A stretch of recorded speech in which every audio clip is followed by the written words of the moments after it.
Buenas noches. Ya estamos en nuestro en vivo de los miércoles. Llevaba un tiempito que no había podido conectarme. Y como estamos haciendo los programas de los podcasts y el programa de café y amigos y café en sus casas y Mujer Extrema, que todas estas programaciones se llevan a cabo los miércoles, entonces a mí sigue la instrucción que es el espacio mío, se da por allá cada mes o cada mes algo. ¿Listo? Entonces, bueno, quiero contarles que escuché un coach que tiene un muy buen trazo de la palabra y realmente me retó. Y yo quiero replicar solo un pedacito de lo que aprendí de este hombre, la claridad con la que explica el tema de estar orando por algo y no ver resultados, ¿cierto? Y de repente preguntarse, ¿por qué yo oro y no sucede nada? ¿O por qué no salieron las cosas como habíamos orado? ¿O por qué si hicimos una cadena de oración no hubo una respuesta correcta? Este coach se llama Carlos Fraija y este podcast en especial me pareció muy revolucionario. Yo solamente voy a tomar un poquitico de todo el despliegue que él hizo, porque me parece que si tenemos la posibilidad de tomar esta revelación, nuestra manera de orar va a ser más efectiva. Vamos a tener una posición frente a la revelación correcta. Vamos a tener una esperanza correcta y una convicción correcta para poder hacer una confesión correcta. Bien, pero primero vamos a orar. Padre, te damos gracias por esta noche. Te agradecemos por la vida que nos has dado. Te agradecemos por todo lo que tú has adecuado para que nosotros podamos transitar en este mundo viviendo una relación contigo, Señor. Y también aprendiendo cada día más de cómo potenciar la vida que tú nos has dado, cómo poder extraer mucho más de esa relación contigo de papá. Te damos gracias, Señor, porque cada temporada de nuestra vida trae experiencias maravillosas contigo. Te damos gracias porque en las dificultades tú has estado con nosotros. Te damos gracias porque en la enfermedad tú has sido nuestro sanador y en la escasez y en la abundancia nuestro salario. Por eso hoy te adoramos, Señor.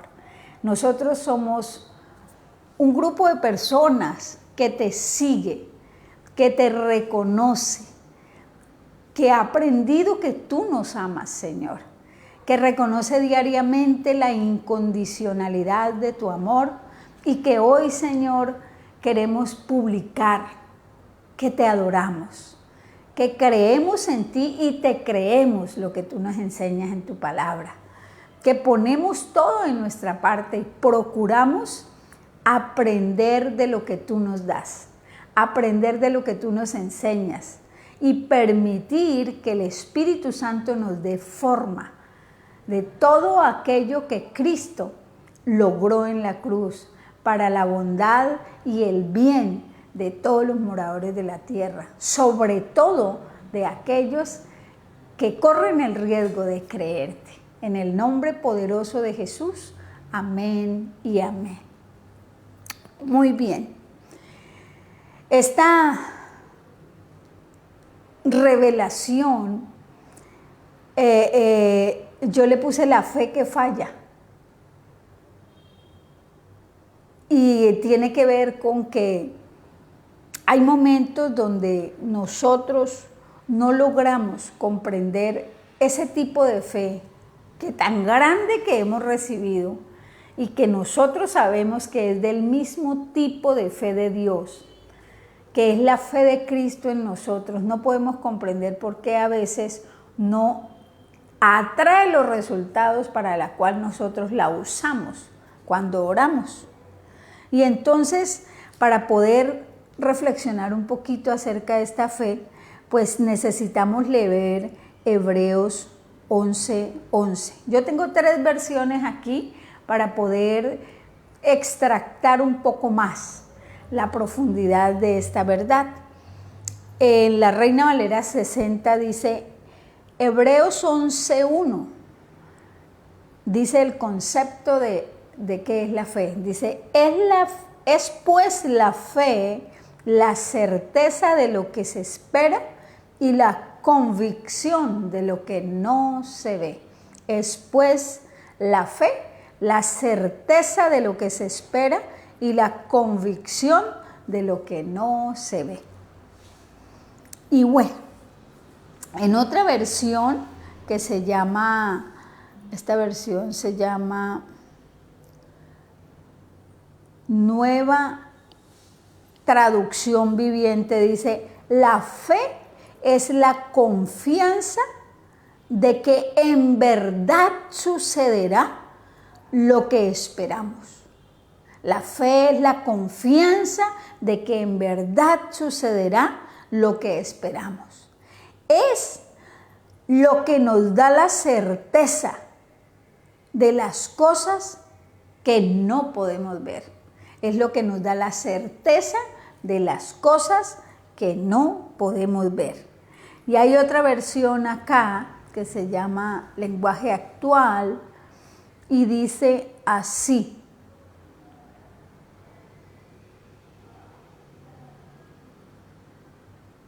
Bueno, dejemos estas 2 versiones nomás, estas 2 versioncitas, la Reina Valera y la Nueva Traducción Viviente. Entonces, no podemos confundir lo que nosotros esperamos. Si la fe es la certeza de lo que se espera, yo no puedo confundir lo que yo espero con lo que yo deseo, porque son 2 cosas distintas. Yo puedo desear una cosa, pero en el fondo de mi mundo interno puedo esperar otra, ¿cierto? A menudo lo que uno desea es distinto a lo que realmente uno está esperando. Por ejemplo, si yo tengo una situación económica que yo estoy diciendo estoy a punto de llegar a la quiebra, no sé qué voy a pasar cuando llegue al borde y yo ya no tenga más para dónde echar porque veo que como voy caminando voy en el agotamiento total de los recursos y no veo salida, ¿cierto?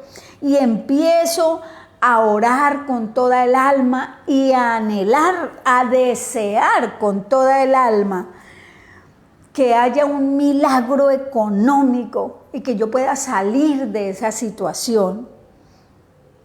También puede ser cierto que cada vez que yo ore por ese milagro económico, ore con el deseo ferviente, pero en el fondo de mí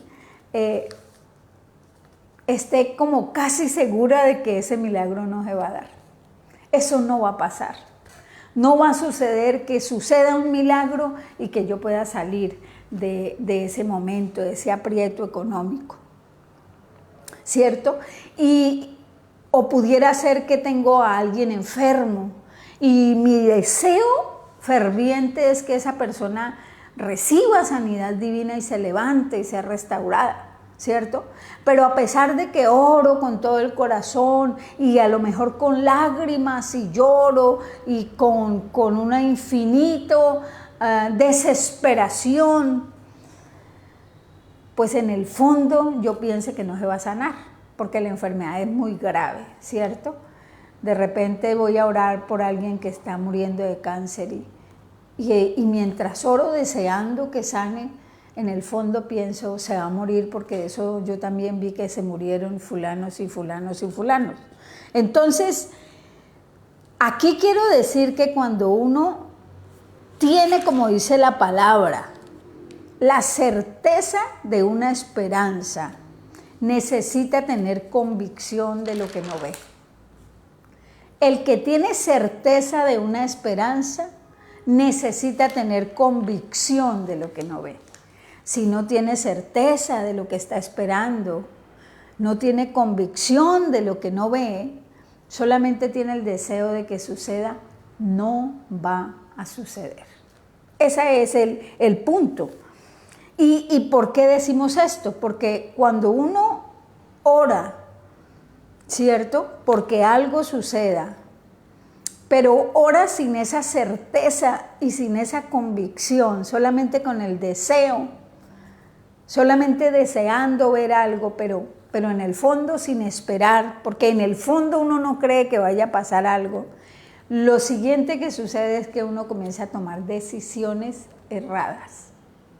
Las decisiones erradas son la prueba de que uno no está esperando que aquello suceda.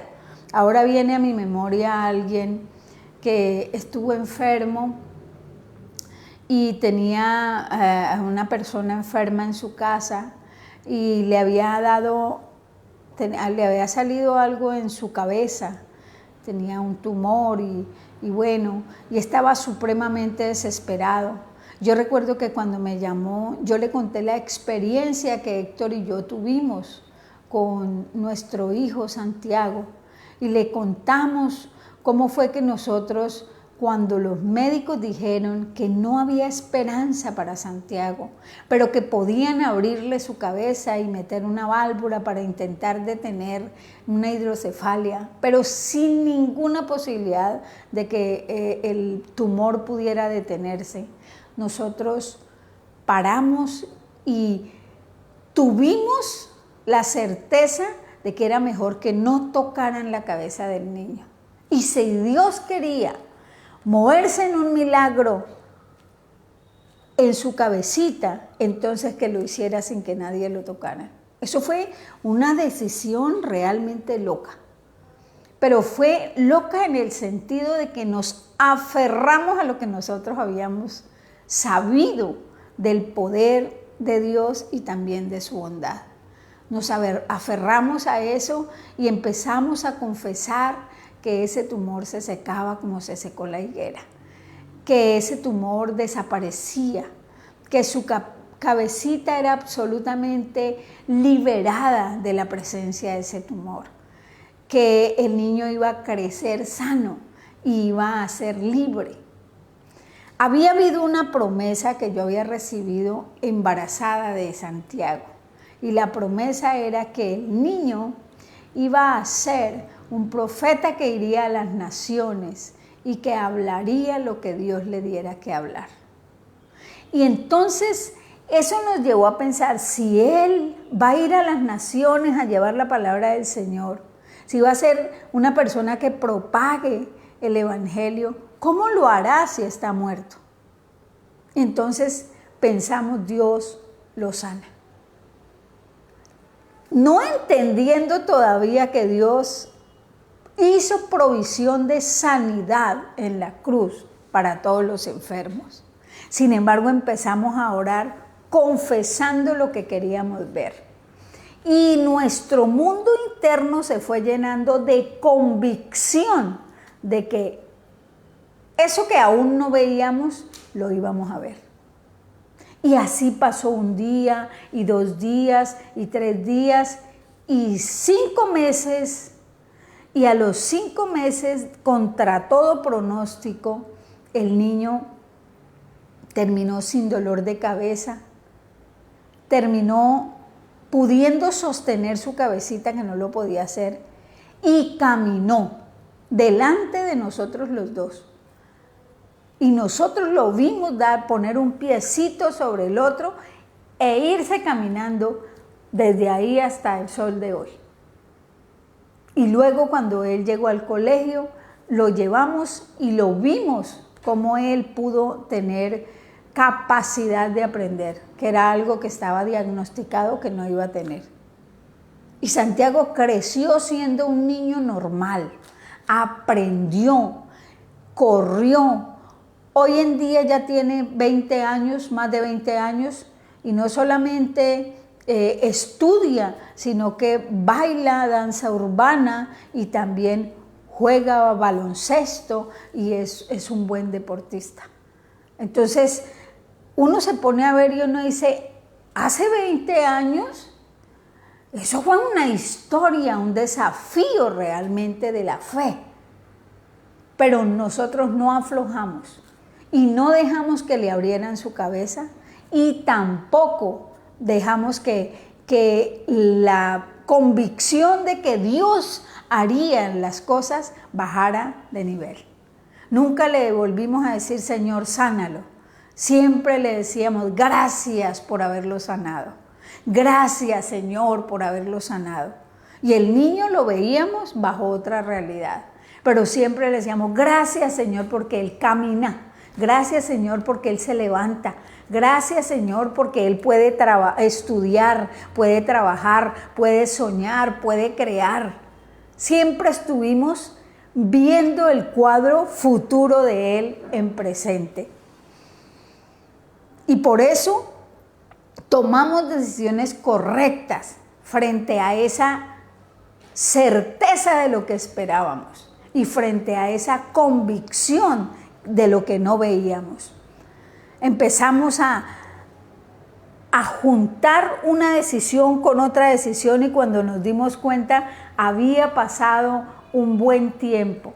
Lo llevamos al neurocirujano y como 4 o 5 años después, con los mismos exámenes que le habían dado a los 11 meses, y él dijo, no sé qué pasó entre este diagnóstico y este, lo cierto es que ese tumor se ha secado, ha hecho un desplazamiento y nunca tocó el cerebro.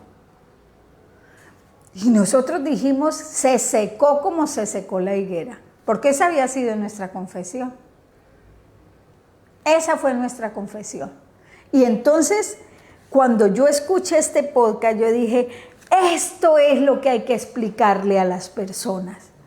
Si alguien desea una oportunidad laboral, por ejemplo, pero se cansa de entregar hojas de vida, entonces en el fondo no está esperando la oportunidad laboral.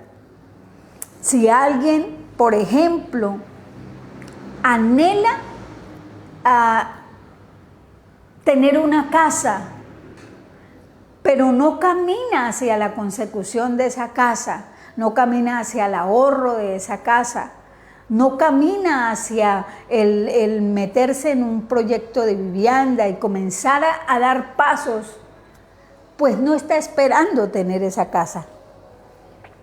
Ese fue otro milagro enorme que el Señor hizo con nosotros.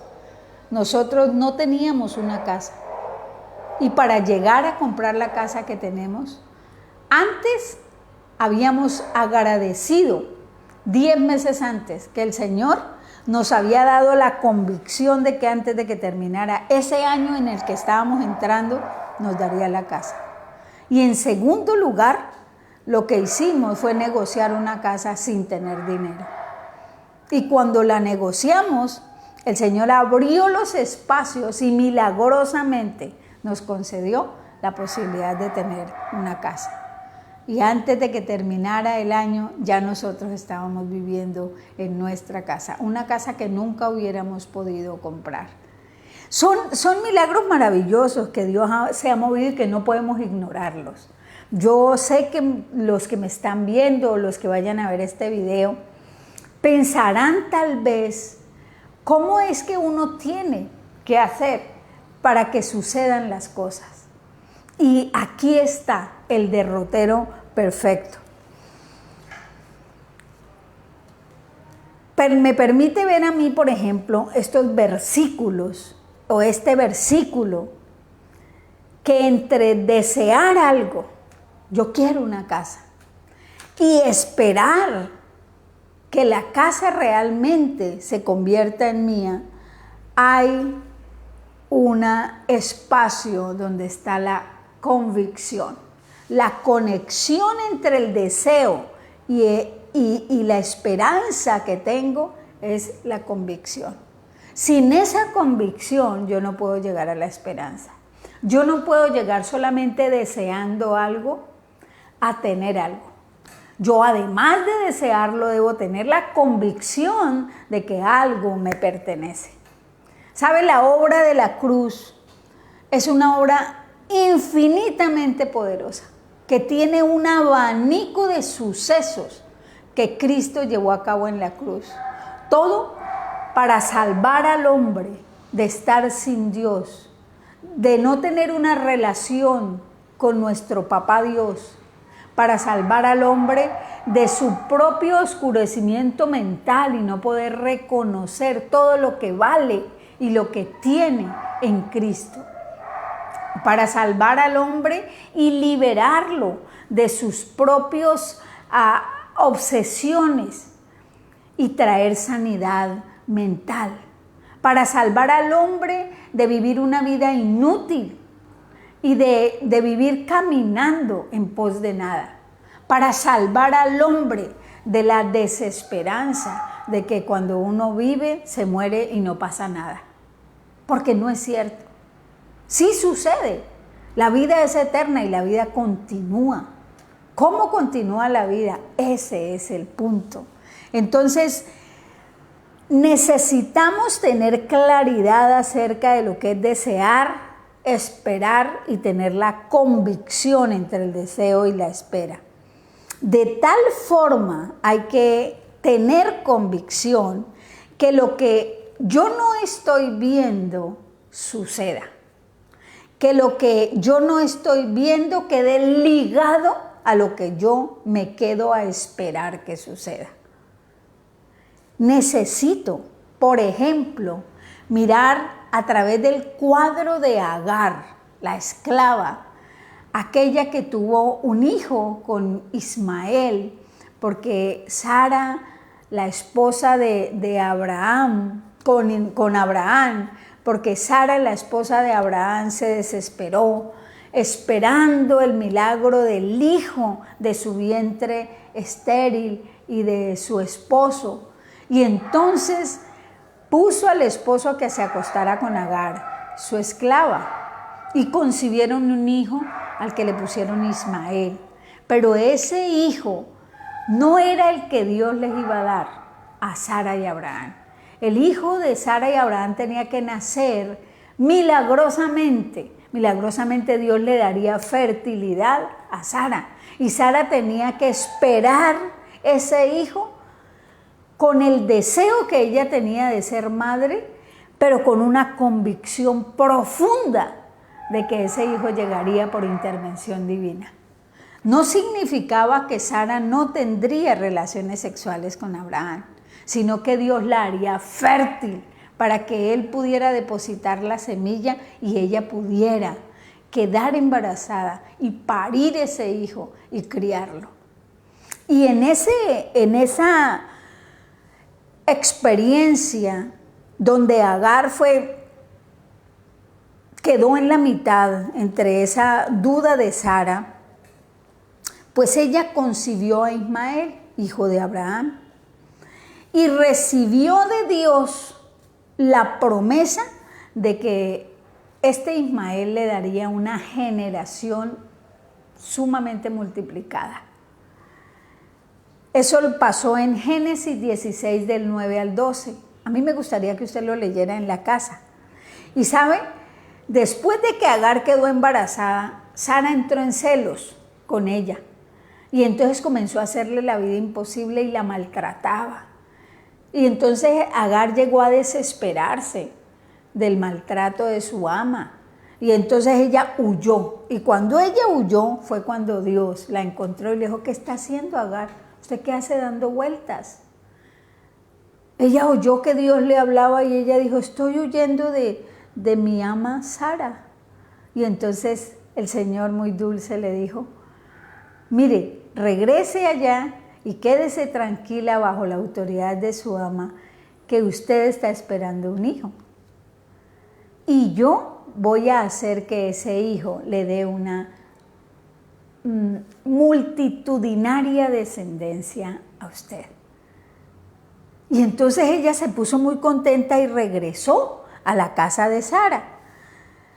Ese día que el Señor le dijo eso, cuando ella regresa a casa de Sara, realmente ella se pone bajo la autoridad de su ama y se queda tranquila. Y luego cuando ya nació el hijo de la promesa que Dios le había dado a Sara con Abraham, nació Isaac, Sara sintió que Ismael no tenía nada que estar haciendo en la casa de ella. Y entonces le formó otra vez una disputa a Abraham y le dijo, quiero que saque de aquí a esa muchacha y al niño. Y la sacó y la dejó libre con tal de que se fuera con ese niño. Y entonces Abraham habló con Dios y Dios le dijo, tranquilo, déjela que se vaya con el hijo, yo no la voy a desamparar. Él le dio la promesa a Abraham, yo no voy a desamparar a ese hijo porque es hijo suyo. Y entonces Abraham le pasó agua y le pasó comida y todo, y ellos llevaron para la travesía que tenían que hacer en el desierto. Y cuando ella comenzó a cruzar el desierto, de repente se le acabó el pan y se acabó el agua. Y ellos se deshidrataron y empezaron a sentirse hambriados. Y entonces Agar entró en una angustia y en una cosa brutal.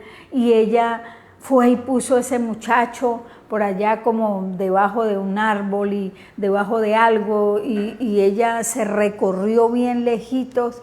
Y ella dijo, no, es que yo no quiero verlo morir. Estaba muy abrumada por sus emociones. Cuando ella lo dejó allá, ella estaba esperando que el muchacho muriera. Ella no estaba esperando que él se recompusiera y un poquito, como que recibiera aire, como que el descanso lo fortaleciera, sino que ella lo dejó allá para que muriera. Y resulta que esto demuestra solamente que a Agar se le olvidó la promesa que Dios le había dado. Mire, una de las certezas de que a nosotros nos va a suceder lo que nosotros deseamos es que haya una promesa dándonos la convicción. Dios nos ha dado muchas promesas a todos nosotros. Cuando vivimos una situación económica difícil, Él ha dicho que Él es nuestro salario. Él ha dicho que Él es nuestro proveedor. Él ha dicho que Él es más que suficiente. Él ha dicho que si Él le da de comer a los pajaritos, ¿cuánto más nos va a dar a nosotros todo lo que necesitamos? Él ha dicho que Él no nos desamparará y no nos dejará avergonzados, porque nosotros tenemos una fe que no avergüenza. Y resulta que esta mujer perdió la fe en esa palabra que Dios le había dado a ella y también le dio a Abraham el día que la despidieron de casa. Pero sabe, mientras ella estaba allí sufriendo, adolorida, el mismo Dios que le habló cuando ella huía de la casa de Sara porque estaba siendo maltratada, que le dijo que tranquila, que no tuviera miedo, que retornara a la casa, ese mismo Dios le habló a ella y le dijo, ¿por qué tienes miedo? ¿Qué te pasa, Agar? ¿Qué hace que estés tan angustiada? ¿Por qué estás tan desbordada en tus emociones? ¿Qué está pasando contigo? No era que Dios no supiera o que Dios estuviera despistado. Es que Dios quería que Agar reconociera que estaba siendo presa de su mundo interno. Un mundo interno que no tenía convicción de lo que Dios ya le había prometido. Por lo tanto, aunque Agar quería que Ismael recibiera fortaleza y no muriera, ella cuando lo dejó allá esperaba que muriera. Ya no estaba esperando que él viviera. Dios le dijo, yo escuché el llanto de su hijo. Y con eso Dios le estaba diciendo a Agar, mire, su hijo no solamente le importa a usted, yo estoy interesado en su hijo. No solamente a usted le duele el llanto de Ismael, a mí me duele el llanto de Ismael. Yo lo oí llorar y corrí a auxiliarlos. Y yo le quiero decir a usted esta noche que el Señor ve las lágrimas de cada una de las personas que a menudo son rebasadas por sus emociones y de repente no han podido tomar la promesa que Dios les ha dado y tener convicción de que Dios la cumplirá. Dios está interesado en proveerle a usted esa convicción en la promesa que le ha dado. La verdad es que si Dios lo ha prometido, hecho está. Así que el Señor le dijo, levántate, le dijo a Agar. Y eso mismo el Señor le dice a usted, levántate de la incertidumbre, levántate de la falta de convicción, levántate de vivir solamente en el imperio de las emociones y los sentimientos, levántate de creer que el esfuerzo humano es lo único que te va a servir, levántate, levántate, le dijo el Señor a Agar, toma al muchacho de la mano, que yo haré de él una gran nación.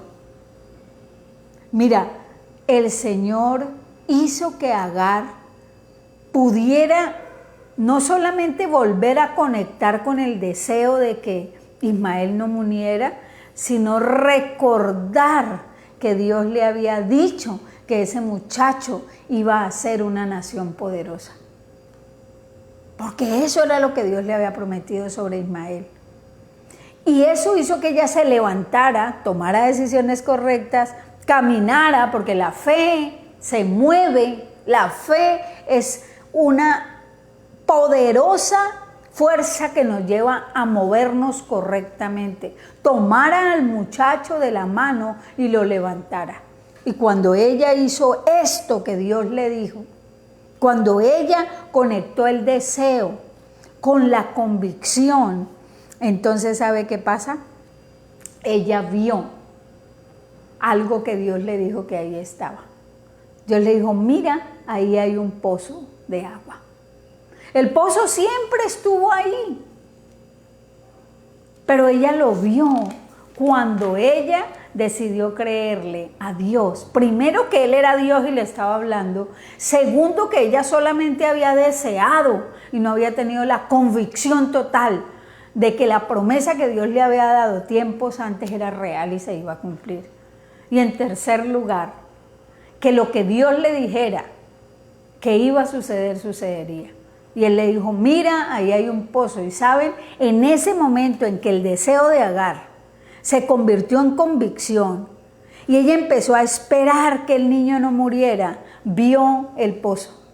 Podemos ver la solución a nuestros problemas y ver la respuesta a todo lo que nosotros hemos orado el día que nosotros escuchamos nuevamente la promesa del Señor en lo profundo de nuestro mundo interno y la oímos con profunda convicción de que ella sucederá. Ella vio el agua y entonces, ¿sabe? Ella le dio de beber a su hijo. Y cuando ella le dio de beber a su hijo, él cobró fuerza. Y sabe, ellos se levantaron y aunque la palabra no lo dice, ellos debieron haber conseguido también comida porque atravesaron ese desierto y se instalaron en Medio Oriente y dieron origen a una nación supremamente grande. Ismael no murió. Pero Agar, para poder ver lo que Dios iba a hacer, tuvo que hacer el recorrido que tiene que hacer todo cristiano. Desea, tome la promesa que Dios le ha dado, reciba convicción y ahora sí espere. Tenga la certeza de que sucederá. Por eso la fe es la certeza de lo que se espera y la convicción de lo que no se ve. Cuando los discípulos hablaron con Jesús acerca de de cómo orar, Jesús les dijo, crean que ya han recibido todo lo que están pidiendo y entonces lo obtendrán. Marcos 11:24. Crean que ya han recibido todo lo que están pidiendo y entonces lo obtendrán. O sea que cuando usted va a hacer una oración, lo primero que tiene que creer es que ya Dios tiene su buena voluntad de darle a usted todo lo que usted necesita para vivir en esta vida bien, y tiene que creer eso. Necesita usted saber que Dios es bueno y que la buena voluntad de Él es que usted esté suplido en toda necesidad. Si usted puede creer, Jesús dijo, crean que ya han recibido. Si usted puede creer que lo que usted necesita, ya usted lo recibió. Si usted puede hacerse cuadros recibiendo aquello que usted necesita. Usted quiere ver a sus hijos prosperados en todos sus caminos, comience a verlos, ofrézcale experiencias sintéticas a su mente. Deje que esas experiencias se queden ahí, recréelas y que ellas sean parte celular y orgánica de su vida. ¿Y sabe qué va a suceder? Usted verá a sus hijos como Dios le ha prometido. Necesitamos llegar a esa convicción del Señor. Crean que ya han recibido todo lo que están pidiendo y entonces lo obtendrán. Así le dijo a los discípulos. Eso significa que no recibimos lo que deseamos, sino lo que realmente estamos esperando. ¿Y por qué habría de esperar yo algo? Porque he creído que así sucede. Porque he creído que así sucede. Yo no recibo lo que deseo, yo recibo lo que he creído que así sucede. ¿Sabes? La fuerza que se invierte en oraciones y oraciones pidiendo lo mismo todos los días. Pide hoy, pide mañana, 40 años pidiendo lo mismo. Son oraciones llenas de incredulidad. Esa fuerza que uno dedica a estar pida y pida lo mismo por tiempos y tiempos indefinidos, debes usarse, ¿sabe para qué? Para confesar con certeza que usted ya recibió lo que está pidiendo. Para empezar a hablarse a usted mismo. Yo veo a mis hijos absolutamente establecidos, absolutamente productivos, absolutamente proactivos y teniendo una relación de papá-hijo con mi Padre Celestial en Cristo. Amén. Yo veo a mis padres recibir lo necesario para que ellos tengan una vejez tranquila y vivan en sana vejez, como dice su palabra. Yo veo a todas las personas de la iglesia pudiendo tener convicción de sus oraciones y esperando realmente lo que Dios ya les ha dado. Esa debe ser la forma como nosotros nos movemos en el reino de los cielos.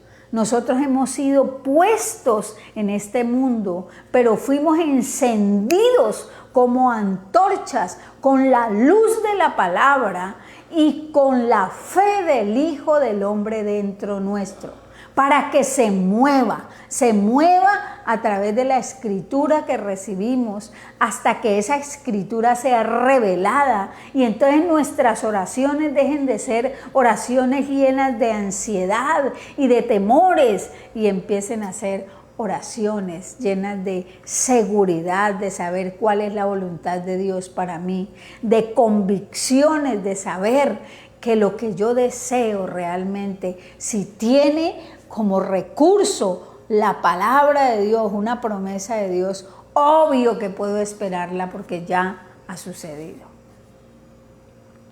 Yo no sé qué tal le parezca a usted esta exposición de este versículo, pero yo lo que he podido hoy entender es que necesitamos esperar lo que deseamos. Es por eso que al orar, vamos a orar, viendo desde nuestro mundo interno todo lo que le hemos pedido a Dios y agradeciéndole de antemano, mucho antes de que se manifieste. Metanoia significa cambio de mentalidad. Necesitamos cambiar la mentalidad. Hagamos una cadena de oración orando por yo no sé quién. Y no sé cuántas cadenas hacen. Pero si todos están haciendo oraciones incrédulas, la cadena no sirve para nada. Porque solo será una cadena de incredulidad. Una sola persona, dice el Señor, si se levanta un solo justo. Si hay uno solo que crea de manera correcta, esa oración es más que suficiente. No se trata de cuántos oren, se trata de cómo oramos. No se trata de cuántos creen, se trata de cómo creemos. Así que les dejo esta reflexión para que ustedes empiecen a hacer oraciones efectivas, para que ustedes empiecen a ubicar qué convicción tengo de aquello que necesito o que quiero o deseo recibir. ¿Qué tanta convicción hay en mi corazón de la bondad divina, de la voluntad de Dios, de reconocer que Él realmente quiere bendecir totalmente mi vida porque me ha bendecido desde el principio? Padre Santo, yo te doy infinitas gracias y hoy quiero poner en tus manos personas y orar por ellos. Quiero orar por aquellos cuyos padres han muerto y que no han podido resolver esos duelos. Yo me he encontrado con muchas personas y he oído de muchas otras que lloran y lloran y lloran y lloran porque hace 6 meses, hace 1 año, hace 5 años, hace 10 años, hace 30 años murió alguien que tenía un nexo muy grande con él. Así que ahora en el poder del nombre de Jesús, yo confieso que esa palabra que dice que no vivamos como aquellos que no tienen esperanza, sino que sepamos que los que mueren serán resucitados y se encontrarán con nosotros en Cristo. Que esa promesa, Señor, llene de consolación a las personas que están resolviendo un duelo. Y que esa promesa llegue a ellos, Señor, y se convierta en su propia convicción. Y que además de anhelar volver a ver al que murió, tenga la convicción de que pronto le abrazará, porque estamos esperando la venida gloriosa de Cristo y la resurrección de los muertos, el arrebatamiento y la subida al cielo. También oro, Señor, en el poder del nombre de Jesús, por todas las personas que están viviendo una situación económica difícil. Yo confieso que tu buena voluntad es que las personas reciban provisión sobreabundante para que puedan, Señor, satisfacer todas sus necesidades primarias, pero también que tengan más para que puedan bendecir a otros, Señor. Yo confieso en el poder del nombre de Jesús que esta es una congregación que puede creerte a ti y recibir la convicción porque ha visto todo lo que tú hiciste en tu obra de redención. Yo confieso, Señor, que las personas que han estado enfermas y que tienen diagnósticos graves pueden creer, Señor, que tu buena voluntad es que los enfermos sanen. Y que tú fuiste a la cruz, Señor, y fuiste molido por nuestros pecados y quebrado por nuestras enfermedades para que de tu herida brotara realmente sanidad para nosotros. Y que esa convicción de que tú sanas enfermos es real, Señor. Que llegue al corazón de ellos y ellas puedan darte gracias, Señor, por esa sanidad, aunque aún no la vean. Yo pongo en tus manos a Jacqueline, confieso sanidad divina. Creo con todo mi corazón que tú deshaces el dominio del cáncer en ella, que no le permites lastimarla, y que en cambio, Señor, tú desbaratas ese cáncer totalmente, todo tipo de tumor y esas células cancerígenas desaparecen, Señor, como desaparece todo lo que no proviene de ti. Y que ella recibe restauración y se levanta y vive para adorarte y para glorificarte. Y todas las personas que se encomiendan a nuestras oraciones, Señor, reciben el beneficio de una iglesia que ora por otros y reciben el beneficio de la convicción que tú escuchas a todos. Solamente que tienen que tener una correcta acomodación mental para que sepan qué esperar de ti y estén convencidos de cuál es tu buena voluntad. Bendito seas, Señor, por este tiempo y por esta enseñanza tan maravillosa. Yo bendigo el Maestro que la descubrió en Cristo Jesús. Amén y amén. Este domingo los invitamos para que vengan todos juiciosos, traigan toda su familia. Vamos a tener una adoración ferviente, llena de convicción y llena de esperanza. Buena noche.